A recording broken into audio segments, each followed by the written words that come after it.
Esto es Inadaptadas. Un podcast sobre adaptaciones. Somos Camila Garrido Y Lucía Osorio. Y nos interesa hablar de las transformaciones que atraviesan las historias cuando se trasladan de un medio a otro. ¿Qué es propio de cada lenguaje? ¿Cuál es la esencia de una narración? Estas son las preguntas que vamos a intentar contestar en cada episodio. Esto es Inadaptadas.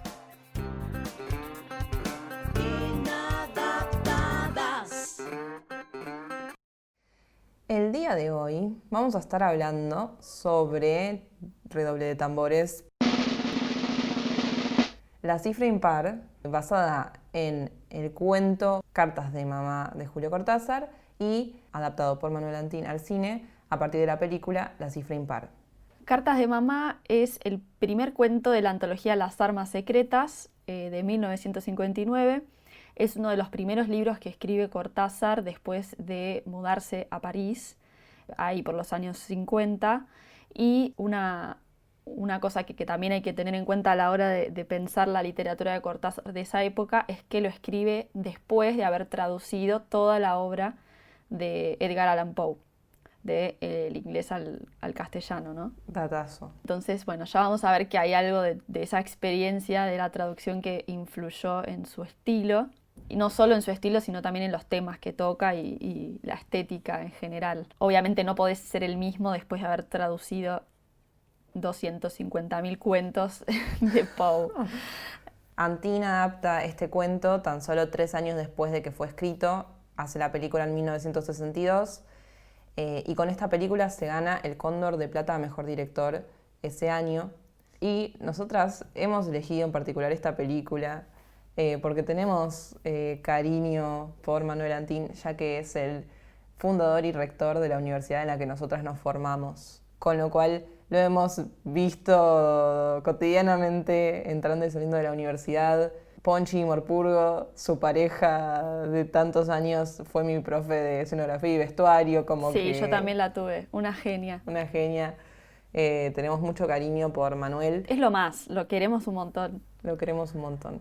Además, nos dio el título a las dos. Sí, tenemos fotito. Después tenemos quizás, fotito. Quizás decidimos subirla al Me parece Instagram. que es un buen posteo para Instagram, Cami. Quizás un poco cholula de nuestra parte, pero no importa.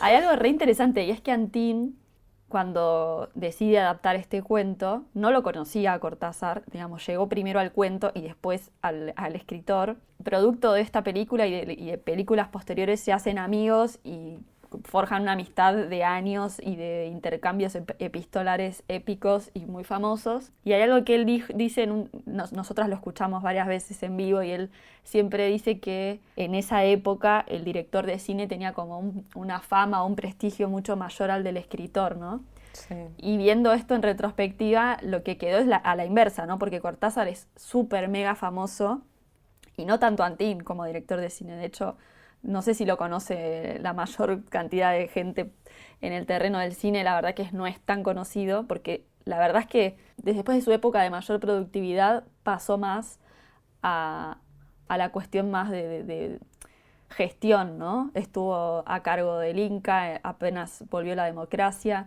y 10 años después funda la Universidad del Cine, que es donde nosotras estudiamos, y a partir de ahí hasta el día de hoy sigue en el lugar de rector y como que nada, su carrera fue casi hasta, te diría, en mayor medida de gestión cultural que de director de cine, ¿no? Como que se bajó un poco de los laureles. Y siempre en el colegio te dan para leer diferentes cosas de Julio Cortázar, mientras que de Antín es más difícil llegar a encontrarse con materiales creados por él.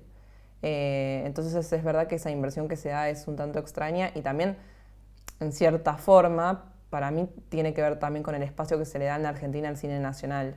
Totalmente. Que con la literatura no sucede lo mismo, como que hay mucha más distribución y mucha más llegada de literatura argentina, mientras que en cuanto a cine... Hay mucho más consumo de eso. Mientras que el cine nacional es muy difícil que la gente vaya al cine a ver las pelis nacionales.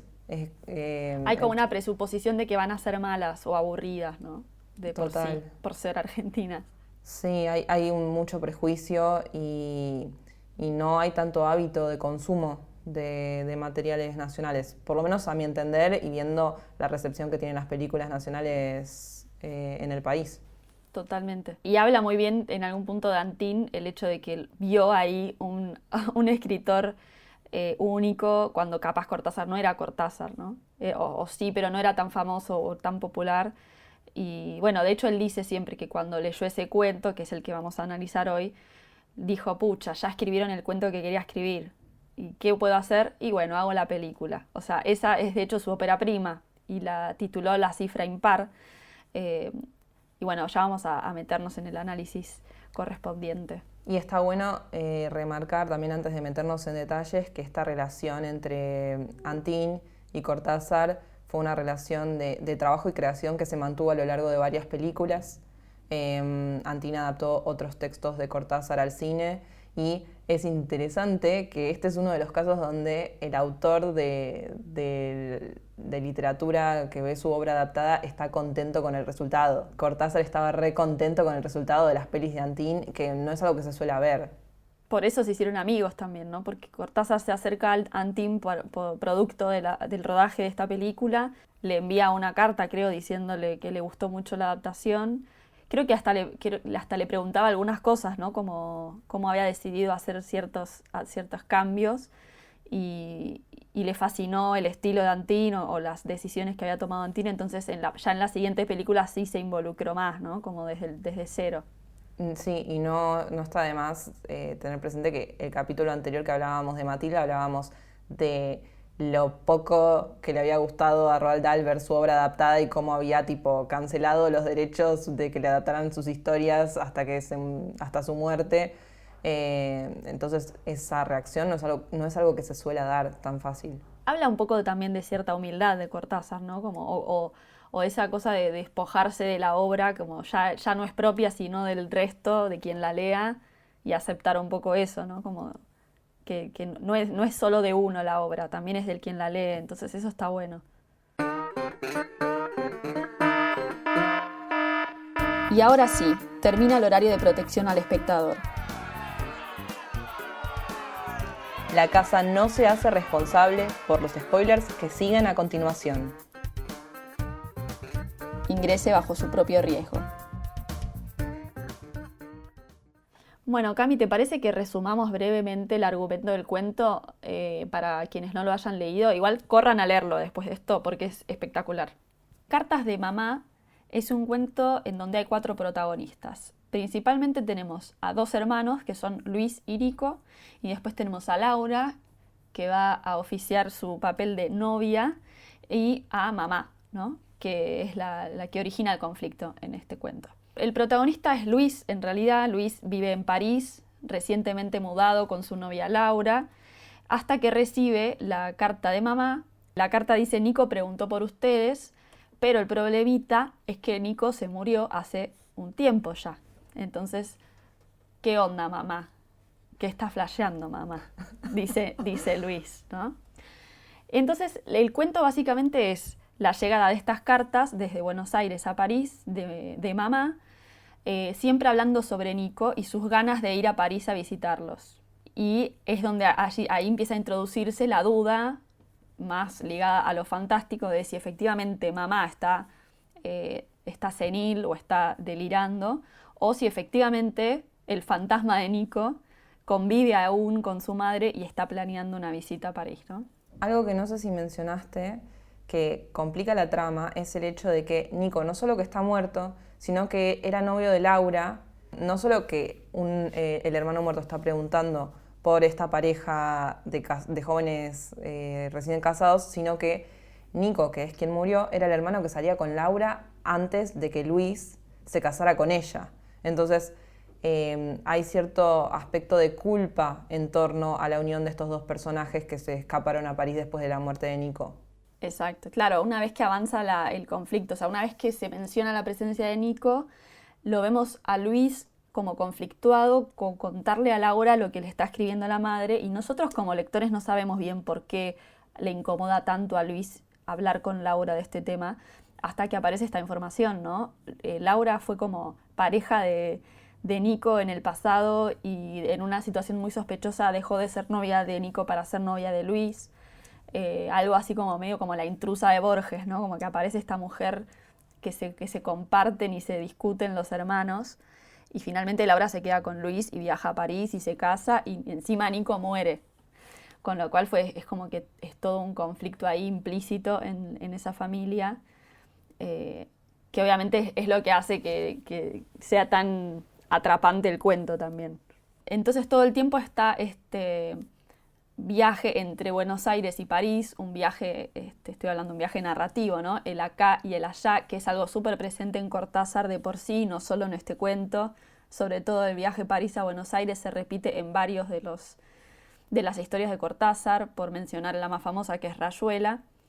Pero siempre está en muchos de sus cuentos esto del viaje entre una dimensión y la otra, o entre una ciudad y la otra, como si la dualidad de espacios fuera un patrón que se repite en Cortázar. Y en este caso es Buenos Aires y en Flores, en el barrio de Flores, y París.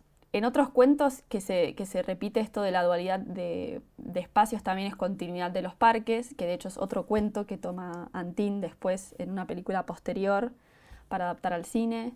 La noche boca arriba, en esto del consciente, subconsciente, o el pasado y el futuro. Axolotl. Y lo que tiene en el cuento y la película es esta cuestión de dualidad también reflejada en los personajes. Tenemos, por un lado, a Luis y Nico como hermanos que se postulan en esa juventud, en igualdad, pero al mismo tiempo en la diferencia donde Nico siempre está enfermo y Luis es quien tiene que salir y ocuparse de las cosas de la casa, y también hay cierta dualidad y oposición entre la madre y Laura. Y mismo en la caracterización de la película, el corte de pelo y el estilo está bastante en similitud como para compararlas. Totalmente. Algo que es súper interesante en este cuento es el estilo de escritura de Cortázar, sobre todo el uso del tiempo. Todo el tiempo está usando el tiempo condicional, todo el tiempo está usando el tiempo, o sea, esa frase. Pero usa muy seguido el tiempo condicional para describir las situaciones en el presente, digamos las situaciones que va viviendo el personaje, pero como utiliza ese condicional son situaciones que no suceden realmente, son posibilidades de actuar y de pensar de los personajes. Cortázar, a partir de este uso temporal, nos va introduciendo en hechos del pasado sin que nos demos cuenta. No hay como una transición clara entre él en París y la historia en Buenos Aires, sino que va y viene con el uso de los tiempos verbales en el condicional, con los adverbios. Utiliza mucho el ahora, cuando en realidad el ahora puede ser el ahora de París y puede ser el ahora de Flores, ¿no? Entonces es súper interesante y de hecho hace que la lectura fluya con un vértigo impresionante. Son varias páginas y se lee como si fuera cortísimo. A mí me pasó algo súper extraño, que es que en sí el narrador es muy interesante desde donde se posiciona, y entonces, a pesar de que está escrito en tercera persona, como opina tanto y comenta tanto sobre lo que está pasando, yo me olvidé que estaba en tercera y pensé que estaba en primera persona en un momento, y después cuando escribió a Luis y lo escribió en tercera fue como, pero pará, yo estuve leyendo todo este tiempo en tercera o en primera y tuve que volver a leer porque me daba la sensación de que estábamos adentro de la cabeza del personaje. Sí, es que es ese tiempo del condicional. De hecho, el cuento empieza, muy bien hubiera podido llamarse libertad condicional.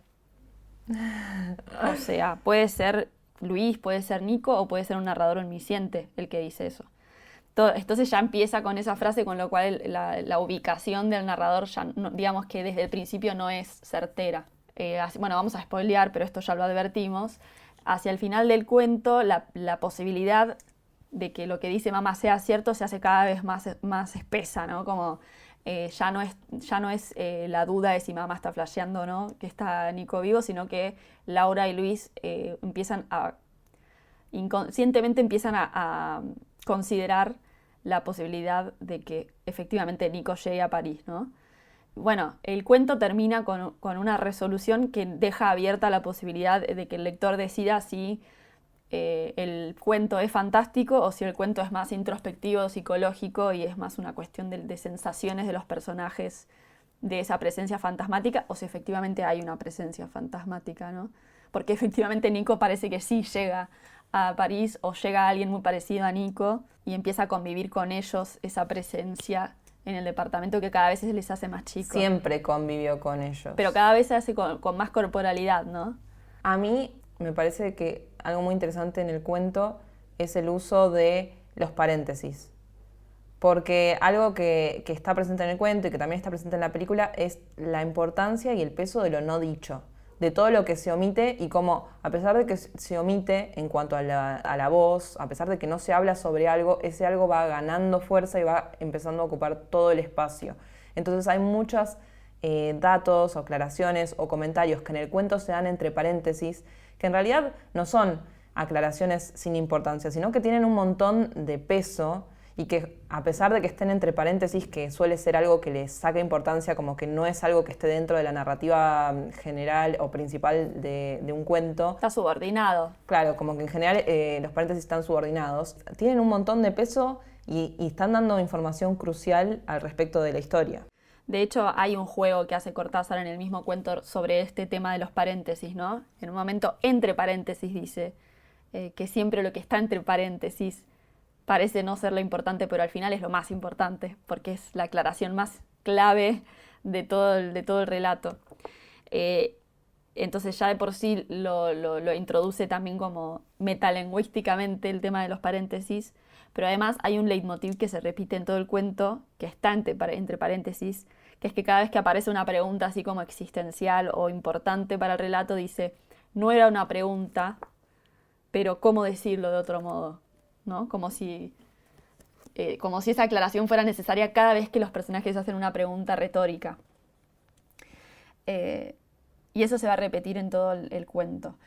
Y hablando de esto, qué difícil, ¿no? Porque Antin elige un cuento en donde justamente lo más importante es lo que no se dice, con lo cual, ¿cómo mostrarlo? Me parece que es crucial el cambio de título que decidió al presentar la película, al cambiar de cartas de mamá o cartas a mamá. De mamá. Cartas de mamá a la cifra impar, donde justamente la cifra impar está en relación a la ausencia, ese personaje que dejó de estar. Entonces, por un lado está la cifra impar de ellos tres, los vivos, y por el otro lado está la cifra impar de esta pareja y al mismo tiempo este fantasma que está presente en la relación todo el tiempo. Entonces, me parece que ese cambio condensa todo el sentido de esta omisión que opera todo el tiempo en el relato. Como les decía al principio, Cortázar se muda a París y una de las primeras cosas que hace como escritor es traducir. Que primero traduce a Poe, lo cual es todo una marca después en su escritura, porque Poe es el creador más o menos del género fantástico y del género policial, pionero absoluto del género, con lo cual hay algo de esa descripción del horror o de lo fantástico, de lo misterioso que persiste en la escritura de Cortázar en adelante. Y por otro lado, el hecho de que haya oficiado de traductor, que si bien no es lo mismo traducir que adaptar, me parece que hay algo en común en la acción de leer un original y intentar traducir o transponer a otro idioma en el caso de Cortázar o a otro lenguaje en el caso de Antin. Y también otra cosa interesante es que Cortázar cuenta que a sus 19 años leyó una obra de Cocteau, de Jean Cocteau, que se llama Opio, Diario de una desintoxicación, que es, dice para él, el libro que le influyó y le marcó su escritura con más fuerza, porque lo leyó a los 19 años.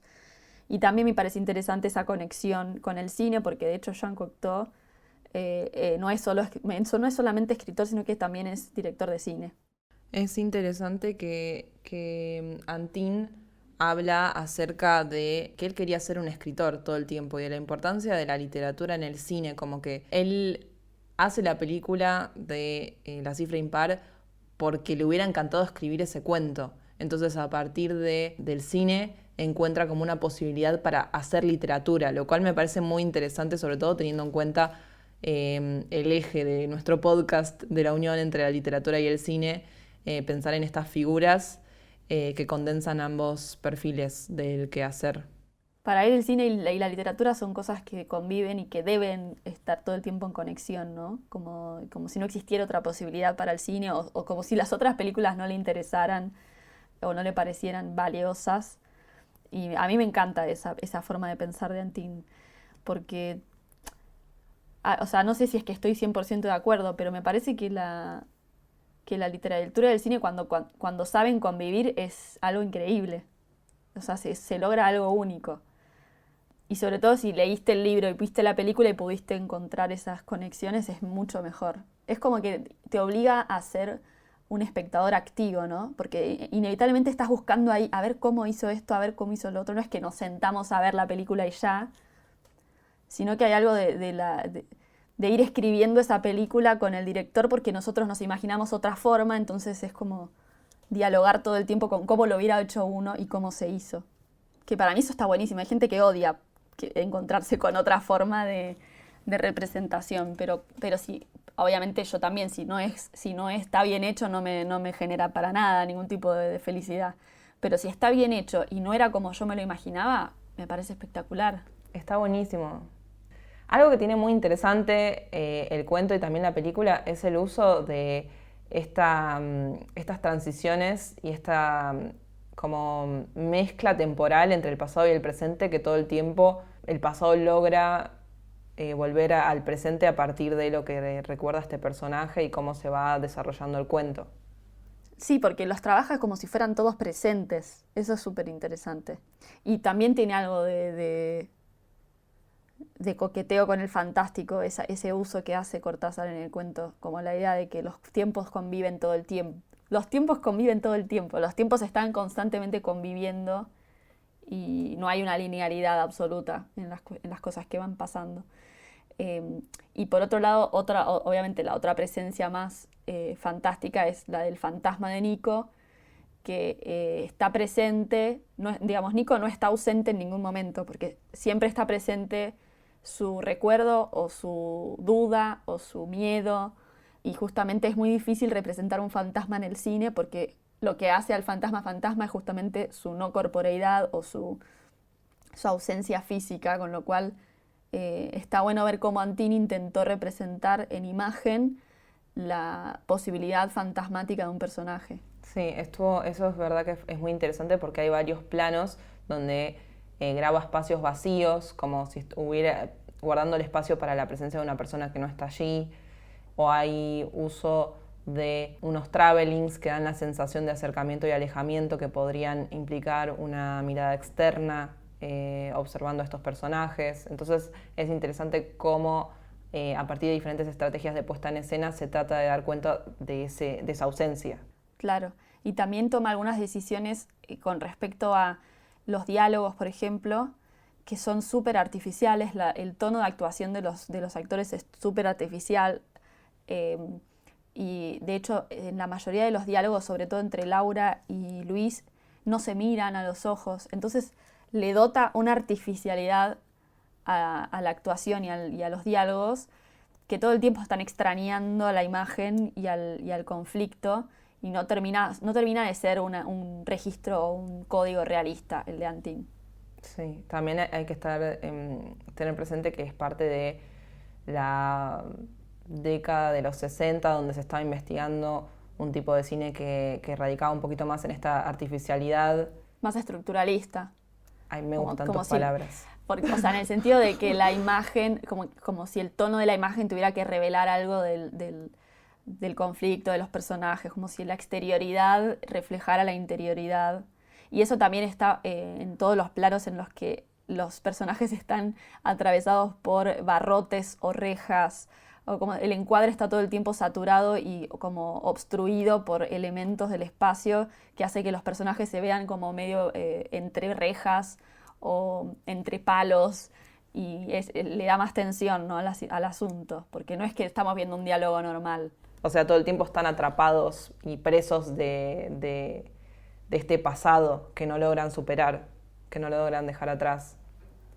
Claro, están como condenados en el espacio. Entiendo la artificialidad de la actuación, pero la verdad es que ella, la que hace de Laura, la actriz que hace de Laura, no me gustó nada. No, a mí tampoco.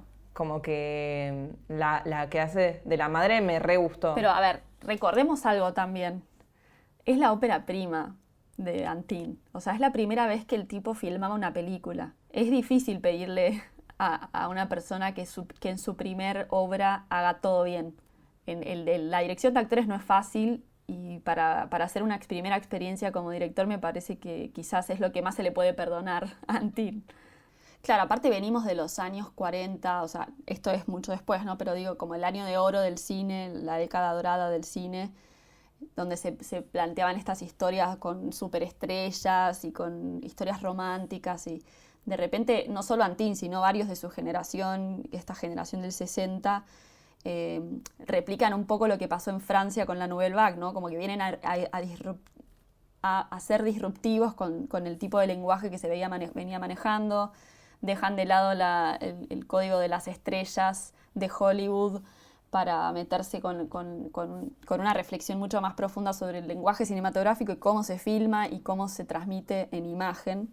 Aunque Antin dice en una entrevista que él estrenó La cifra impar en Venecia cuando se estaba estrenando en paralelo el año pasado en Marienbad de Resnais, que es como uno de los que toma la Nouvelle Vague como referente. Sí.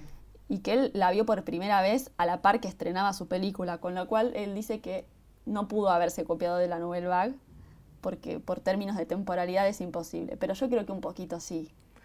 Pero al mismo tiempo, por ahí no se copió del año pasado en Marienbad, pero si se estaban haciendo esas películas en ese momento, entonces debe haber alguna influencia que Sí. estaba ahí extendiéndose en esa época, que por ahí, bueno, ok, no se copió de esa, pero de algún lado salía esta Se onda inspiró, que estaba... sí, estaba flasheado con ese estilo, sí. Como habría que investigar bien entonces qué otras obras de ese estilo estaban dando vueltas en ese momento, porque no me parece casual que se empiece a proponer esta estética en el mismo momento. Total, son contemporáneos. Y obviamente sí, no se puede decir quién empezó, como que es una ola justamente, o una generación, no es uno, es como una tendencia general. Y aparte esto de descubrir quién es el original es una pelotudez, ¿no? En el fondo, porque Obvio. justamente estamos hablando de que la creación a partir de obras preexistentes está buenísima. Pero sí, obviamente hay cierta influencia de la Nouvelle Vague, que es una corriente francesa, y de algún tipo de cine clásico más oscuro como el de Hitchcock también, sobre todo en la tonalidad y en esto que decíamos de lo estructural, ¿no? De los planos que narran, que están ahí por algo y no hay nada que esté por casualidad. Cada movimiento de cámara está pensado para narrar algo, cada gesto, cada objeto.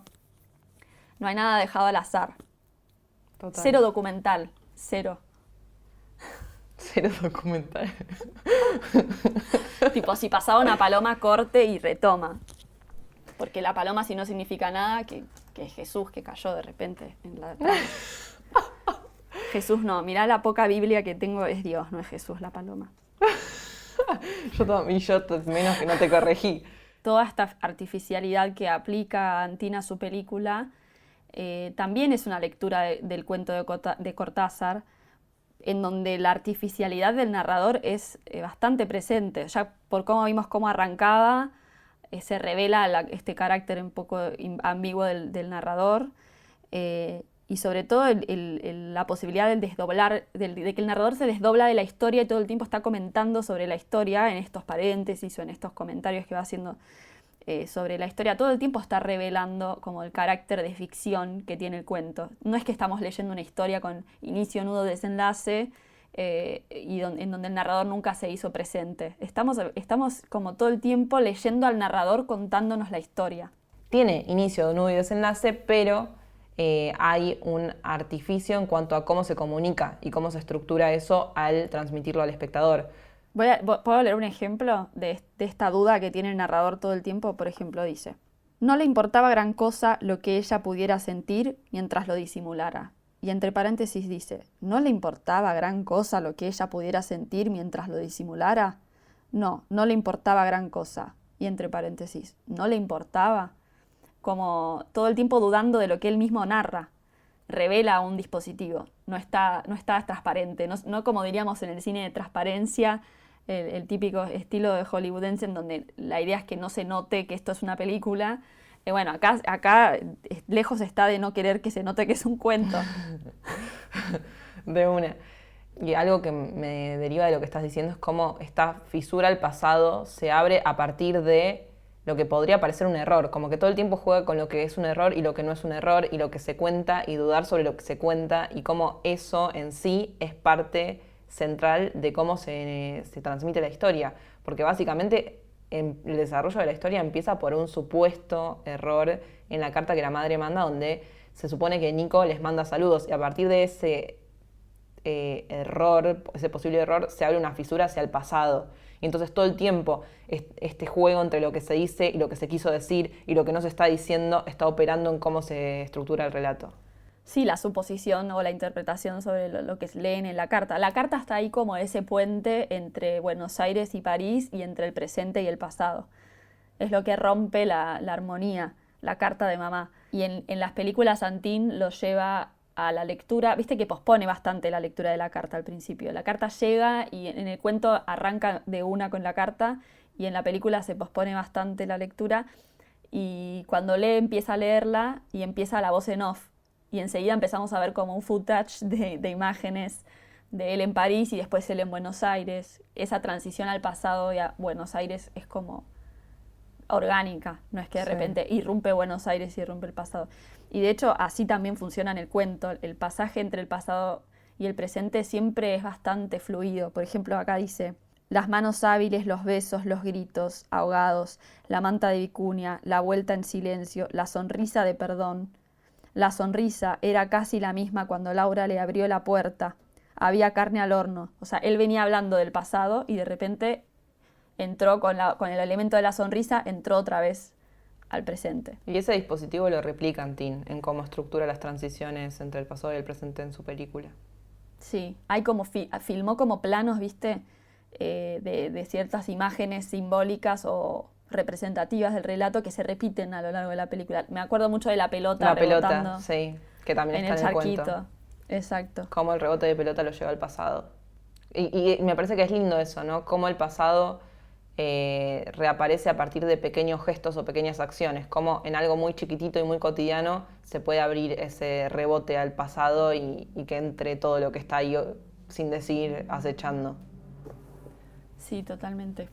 Algo que me gusta mucho, que quería hablar, es sobre el final. Bueno, dale, hablemos del final. Hablemos un poco del final. Que todo el tiempo como que se empieza a construir en las cartas esta posible llegada de Nico, que justamente la madre dice que va a ir en un barco que efectivamente llega a París en la fecha en la que dice la madre. Entonces ahí, y cuando Luis manda a sus familiares a preguntar si hay alguien que esté yendo a París, nadie está yendo. Entonces ahí es cuando se termina de construir como este elemento fantástico de la posibilidad de que Nico esté yendo verdaderamente. Y me pareció muy interesante cómo Antin resuelve este final en la película, donde hace un montaje entre ese presente donde están Luis y Laura en la estación de París, en contraposición con una escena pasada que ya se vio en la película en una instancia anterior, donde se ve que Nico y la madre bajan de un tren y caminan en conjunto por un andén, mientras, no me acuerdo si era Laura o Luis, los están viendo.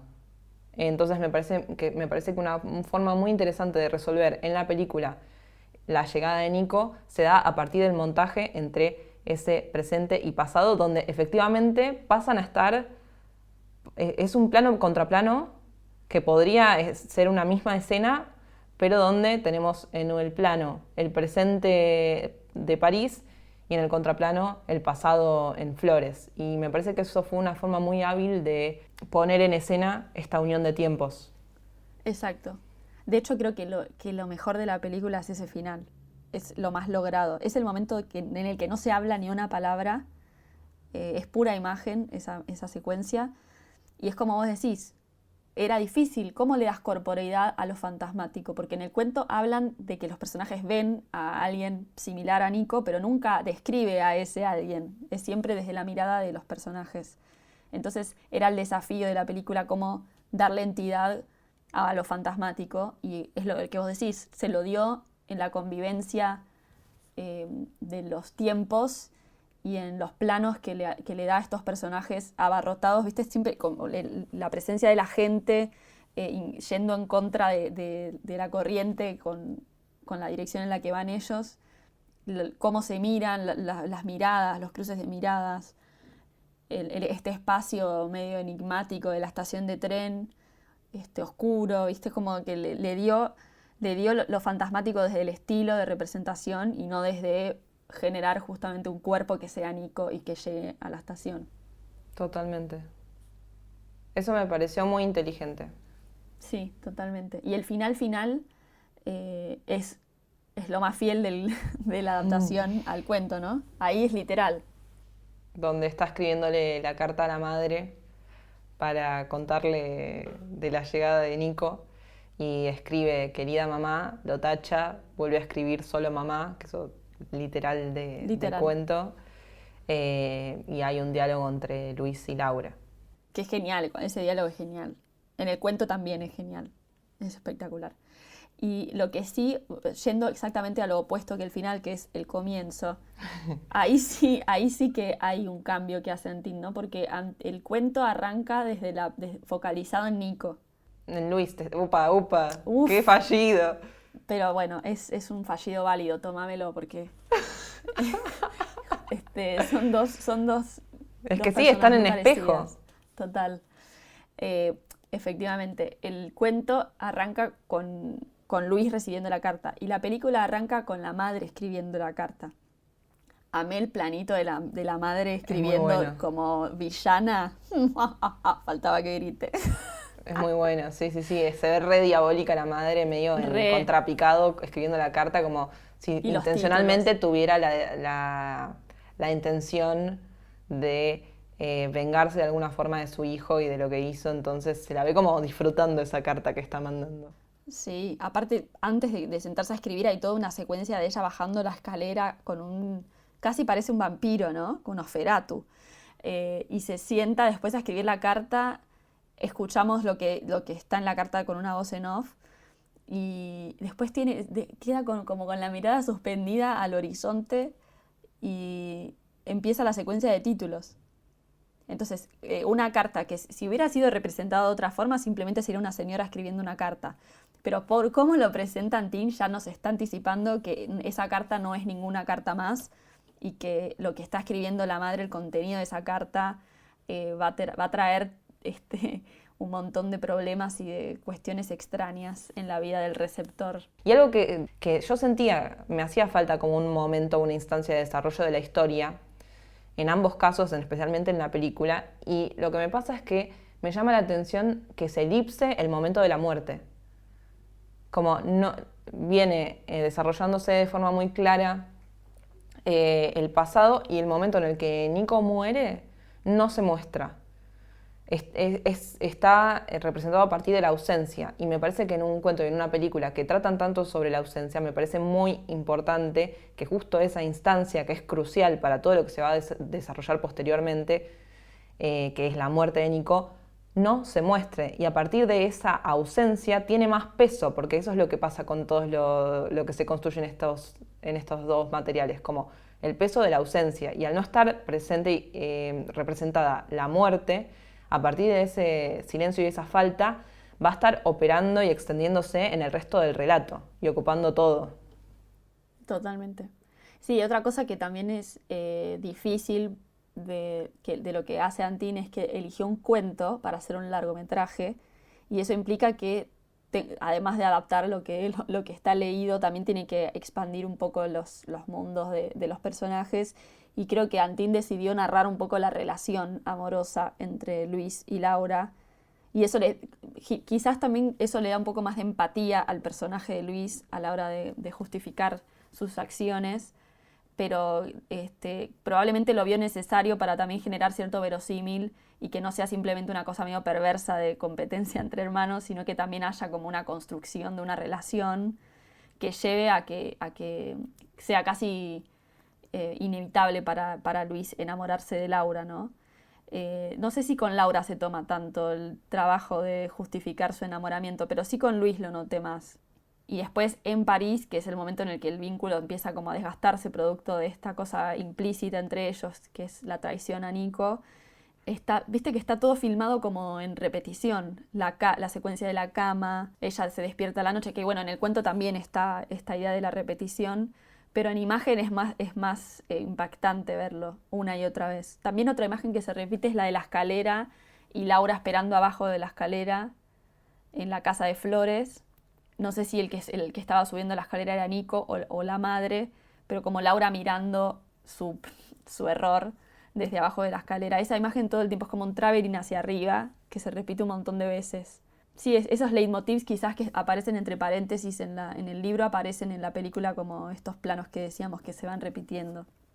Y también esa repetición construye este como limbo entre el pasado y el presente, donde como que se pierde cierta linealidad o cierto punto de anclaje y es como que todo está presente al mismo tiempo.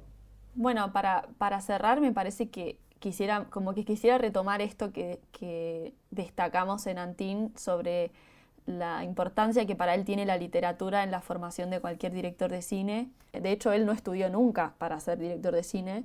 Su formación es literaria, o sea, él toda su vida se dedicó a leer. Sí, en ese momento no existía, era por oficio que vos te volvías Total. director. En los Exacto. 60 era, bueno, tenías que meterte en alguna de esas productoras, empezar de abajo y empezaba a hacer un rol técnico, puramente técnico. Sí. Él tuvo otro recorrido, él llegó desde la literatura, desde un rol más académico, podríamos decirlo, ¿no? Y me parece que es, nada, como una postura súper interesante acerca de la relación del cine y la literatura, que de hecho nos viene bárbaro para nuestro podcast, que trabaja el tema de las adaptaciones. Sí. Y cómo para algunos directores es inseparable, ¿no? Inadaptadas. El tema de apertura y las cortinas musicales son una composición exclusiva para este podcast de @JulietaMilea. Y nuestro logo fue diseñado por Caos, de @artbycaos. Podés seguirnos en Instagram como @inadaptadas.podcast. Esto fue Inadaptadas. Nos encontraremos en un próximo episodio para seguir indagando en el universo de las adaptaciones.